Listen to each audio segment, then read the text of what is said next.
Okay, let's do the makeup challenge. So, magpa-challenge tayo. For today's is, gagamit ako ng liquid foundation. Ayan, sunscreen ko siya. So, let's go. Nakagising ko lang. So, tatanggalin ko din naman ito. Tapos maliligo pa.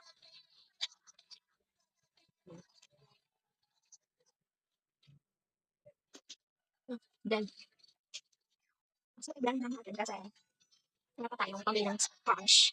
Hindi pa afford. Bala ko.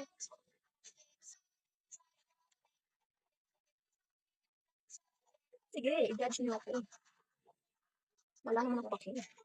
So, ayan na. Hindi na ito nakakapot. Hindi ako expert sa makeup. And then, the next one is, naglalagay ako ng concealer. Wala sa ilalim ng eye ko. Yung first dito lang sa taas. Parang hindi halata yung aking eyeballs, nakaballs. Lagi akong napupuyat kasi kailangan. Hindi ko alam kung, ay ano na. Ano tapos ko dati ng 10 minutes? So, alam. Hindi ako marunong malagay ng contour. So, gagamitin itong Rose and Love. Yun. So, 200 fishes yung kanya nabili. Yo. Okay. Ano na lang? Ano ba yung manok ito? Yung mga ilang, yung mga ilang. Ito yung, ito. Ang siga. Kasi,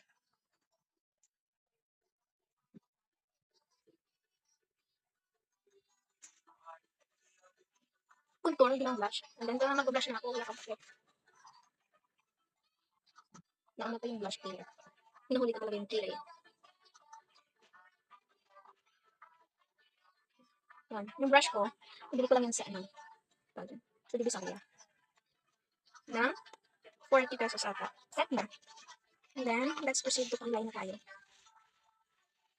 Yung kilay ko is sobrang kapal.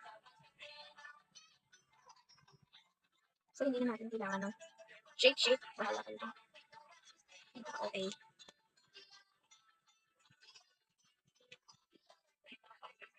Okay. And then, set na ko yung nabili ko brush. Ito yung concealer. Ito yung concealer brush ko. Nilalagay ko ng concealer sa aking kilay. Kaya parang pakat na. Hindi ko alam. Perfect.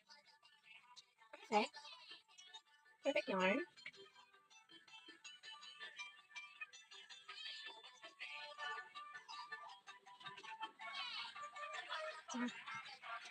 Wala.